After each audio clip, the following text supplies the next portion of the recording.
the hugely popular PC and mobile game Vampire Survivors, released in October 2022, and it grew rather quickly and developed a cult following. I had a look at the game myself at the time and wasn't really sure why it became so popular, so I finally had a look myself and discovered why. The gameplay is simple but fun, level up whilst destroying armies of the undead and upgrading your weapons. It has a fantastic gameplay loop with roguelite attributes, tons of things to unlock, and the satisfaction of becoming extremely powerful and godlike releases a good amount of dopamine as you aim to survive the enemy onslaught. I recently had to go on mobile and thought to myself, wait a minute, didn't this game release on Steam? So I checked it out, and yes, it has Steam achievements, so let's grab tons of those and make a video. There's DLC for this game too. I tried to avoid those achievements like you would on PlayStation by only getting the Platinum, but I did pick some of those achievements up on my journey too, but I can always save some for a DLC video if you guys like this video. Don't forget to like and drop us a comment to help our videos reach more of the community. Thank you very much. Let's get into the action. First off, there's just one character to start with, Antonio, and you don't have any permanent upgrades, so I was slow, weak, and didn't have much luck whilst being pitted against hordes of monsters in the first stage, the Mad Forest. But after my first run, I still picked up a couple of achievements. In fact, I got 12 achievements on my first run. Seems impressive, but there's over 100 achievements in this game. In fact, it's closer to 200. Let's go over what I grabbed from this run then. I leveled up loads of weapons, which unlocked me more weapons permanently. I also destroyed loads of light sources, which contain drops like floor chickens that heal you, gold to buy upgrades and special pickups that kill enemies or draw XP towards you, like the rosary. And destroying those light sources unlocked the fire wand weapon, which is good early in the grind. I didn't use it much in the end game.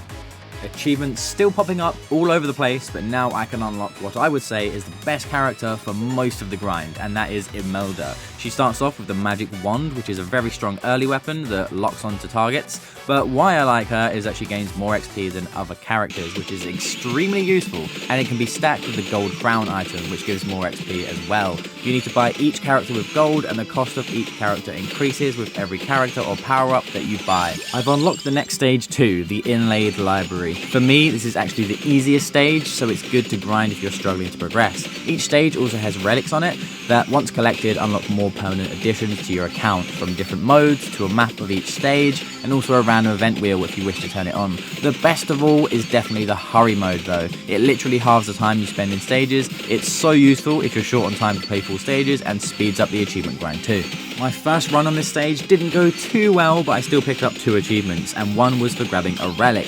The weapons in Vampire Survivors can evolve into stronger weapons when you combine them with others. This makes you think about which build you want to go for each time you play. This grimoire I picked up allowed me to see the combinations for myself, so I could more easily hunt down achievements for evolutions. Back to stage 2, the library again, and this time I had a fantastic run. I also ran into my first coffin. There's a coffin on each main stage, and after you defeat the enemies guarding it, you can open it to find a new unlockable character, each with their own weapon and achievements, so grabbing all the coffins is a must. This one contains Giovanna, and her weapon is terrible in my opinion. She has pet cats run around the place, but only deal damage in an area if they collide with each other. I just found this weapon to be super unreliable. Now's a good time to mention chests, as I picked up a legendary one here, which is extremely rare. Chests drop from the mini bosses that spawn at each minute or so, and usually receive an upgrade of an item you have equipped. Epic chests reward 3 items, and legendary ones give you 5, so it feels really good when you get a legendary chest. When you want to evolve a weapon, you can only do so by getting it from a chest too, unlike normal weapons and upgrades that can just be earned from leveling up. So I went on to complete this stage after 30 minutes straight of this carnage, and I picked up a whopping 14 achievements. The only things worth noting are of course unlocking the next stage, the dairy plant, and I gained a few new weapons too, and picked up an achievement for earning 5,000 gold in one run. That'll be handy for more upgrades and characters. Okay, so stage 3 now, the dairy plant with its milk elementals, Milky Boys. The first run is never the best on a new stage, so I set out just to grab the relics this stage had to offer. The 2 relics from here unlock the bestiary so that I can view all the enemies I've faced so far and see how many of each I've killed, which is useful for some achievements where you have to kill certain enemies. For example, 3,000 milk elementals on this stage. And the other relic is the map that appears when you pause the game. So useful for finding pickups, and also the coffins on each map, which are labelled with a question mark. I struggled a little bit to complete the dairy plant and went back to the inlaid library to farm some gold and, most importantly, some more achievements. Picking up achievements with various characters and unlocking more weapons too. I picked up a few useful weapons and unlocked the character Porter, which meant I could earn even more achievements with another character. That's 6 more achievements down.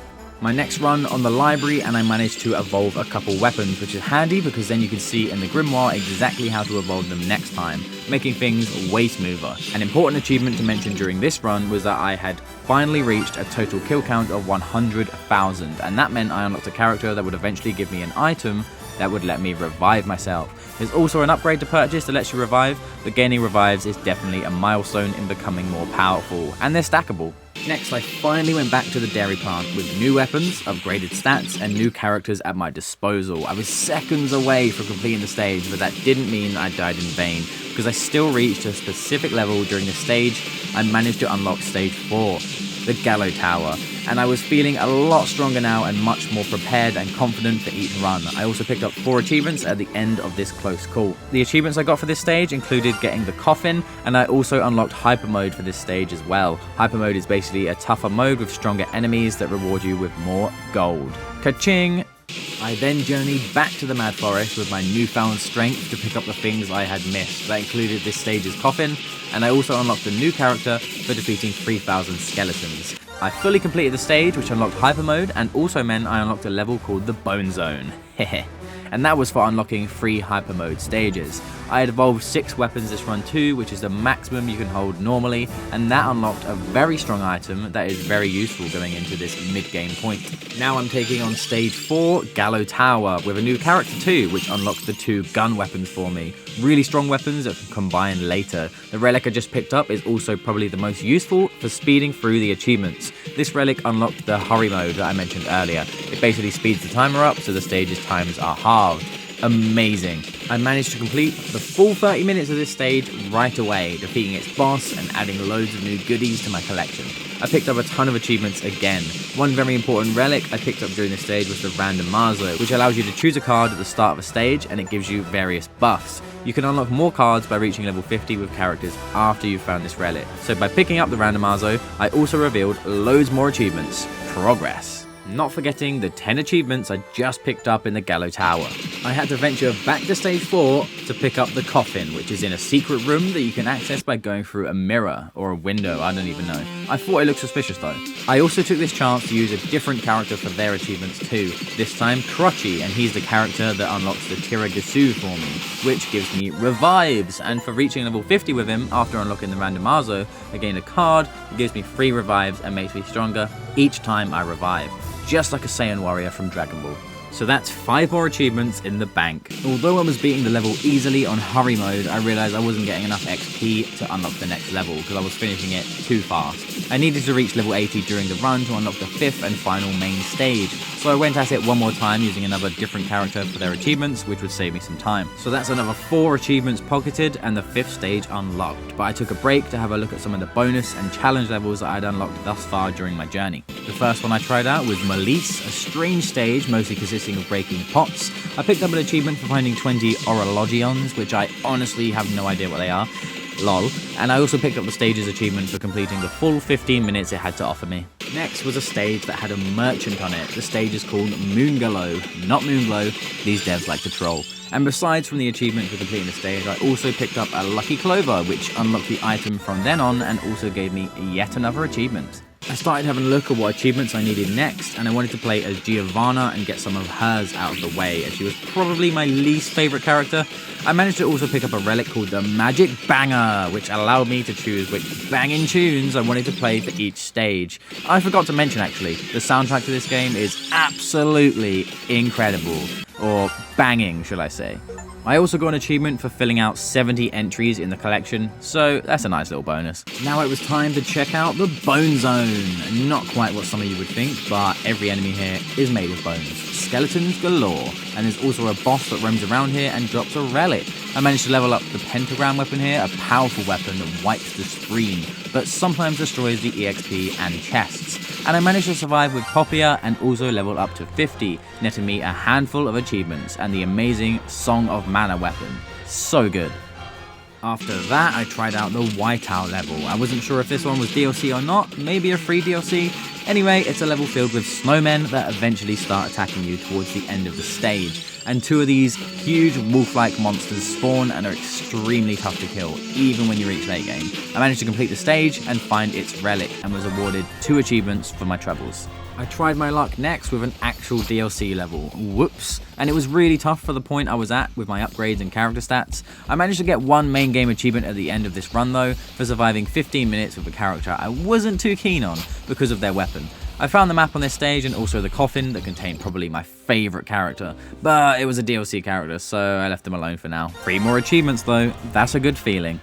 I felt that now was the time to take on the 5th and final main stage. I was quite strong for the base game stages now, so I went in with confidence. I managed to mop up the enemies on this stage and complete it with not too much of an issue. The only problem on this stage is an enemy called a Drowner, so make sure you have a weapon like the pentagram or you pick up a rosary to defeat him.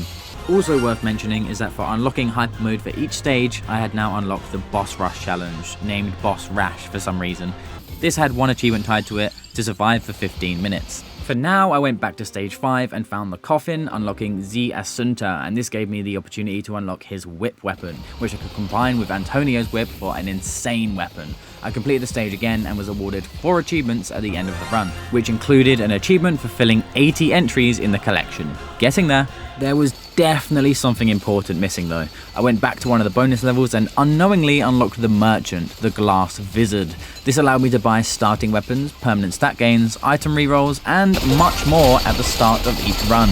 Next, something extremely strange happened, and I really didn't understand what happened and what I did to activate this. But I ended up in a bizarre floating corridor with the same aesthetic as the 5th stage. After running away from countless enemies and reaching the end, I was surprised with a strange relic called the Yellow Sign, and I was given an achievement along with it. Apparently this allows me to see secrets, but I think it just gives me more stages to progress with the game. I have no idea really, but it is necessary for continuing and earning more achievements.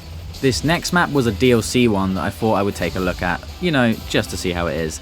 And I just used this to get some character specific achievements. And the map was so huge, I had to turn off hurry mode just to explore it all. This map also had probably my favourite song on the soundtrack. Just a couple achievements here, as it does start slowing down because I've got tons already. I then went back into this stage for revenge and used another character for guaranteed achievements at the end of the run. I ended up completing the stage and netting myself a few base game achievements and a few DLC ones. I know I shouldn't have done a DLC stage yet, but it was too tempting. I was on a roll with DLC stuff. I'd already had my slap on the wrist, so I thought I'd complete just one more. And at the end of the Mount Moonspell run, I picked up a couple DLC achieves and also an important one that earned me a powerful weapon, one of the whips I mentioned earlier. Another bonus level I hadn't done was Green Acres. I was starting to clean the easy stuff up, so I thought I'd go do this level fast. And I picked a new character yet again to kill 2 birds with 1 stone. Another duo of achievements. After getting the yellow sign earlier in the video, this meant I could now face the final boss on the 5th stage, so I went back there and was eventually greeted by this fellow. This boss fight was pretty epic. It was a change of pace from the usual gameplay, actually having to watch where I stand and depending on my build, change my distance to the boss. He had an absolute ton of health too. He was such a bullet sponge. The relic he drops is called the Great Gospel, and this allows you to keep leveling your weapons even after they're maxed out. You can turn this limit breaker off if you so desire though. After this fight and snagging my loot, an unfair death awaits us, but this simply means that the stage is about to end so we can collect the achievements waiting for us there. Next it was back to the Bone Zone because I needed to take down a boss that roams around on the stage and pick up his relic too. I had a few runs here and picked up some random achievements as well, such as finally getting Giovanna to level 50 on a level and evolving her weapon, which I did in this first run back in the Bone Zone.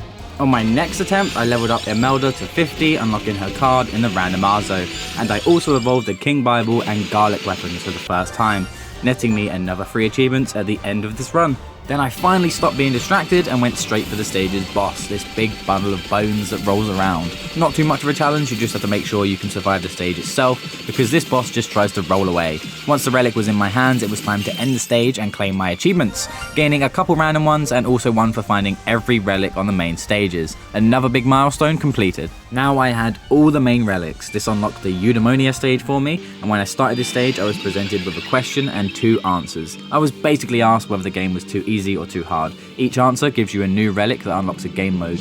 One of these game modes is the inverse mode, which makes enemies 200% tougher, and the other was for endless mode. Both are needed for achievements, but endless mode got me really excited. This opened up the most opportunities. I had to complete 3 stages on inverse mode for achievements. Other than that, I didn't have to touch it again, thank goodness. But before all that, I quickly did another fun run to level Poe to 50, which checked another achievement off the list. Next, I combined inverse mode and endless mode so I could reach minute 31 on stages for those achievements, and also reach level 80 on inverse stages. So I went to what I felt was easiest, and that was the inlaid library. Completing inverse mode achievements is probably the hardest thing you have to do in this game achievement-wise, so getting these done was the next important step, as I picked up a lovely bundle of 6 achievements right here. I took a quick break from this just to complete the boss rush stage because there's only 1 achievement for it, and I thought that this character would be perfect for it because she starts off with the pentagram. It seemed to work out well enough, and with a few revives from the randomizo, I managed to survive the full 15 minutes and grab my achievement. Phew! I had unlocked another bonus stage because I now had every main relic, like for real now. And this stage was crazy. Multiple pathways to take via doors that you could enter, and also 3 bonus relics on this stage. One of them being to add random events to every map. This first run, I was just getting used to the stage, so I didn't manage to grab any relics, but I did level a character to 50 during it, and also got a cheeky DLC achievement when I shouldn't have. Oops. I went back to farming some easier achievements for leveling characters and also for evolving weapons. I managed to kill over 3,000 milk elementals too, which gave me an achievement and a new character. After this run in the dairy plant, I also picked up the achievement for evolving and merging every single weapon. And this unlocked a strong item called the candy box, which gives you an additional weapon if you manage to find it during a run. I also banished 10 weapons in this run. Banishing is when you choose a weapon to no longer appear for the entirety of that run. You have to unlock banishes with achievements, and to get the achievement for banishing 20 weapons, you need to buy 10 additional banishes from a merchant. I went back to the Mad Forest, the first stage, to reach level 80 with a character on inverse mode. I didn't manage to get enough XP to hit level 80 in this run, but I did manage to come out with a couple achievements. This just meant I was going to go back in and go for an XP build to make sure I hit that level 80 next time.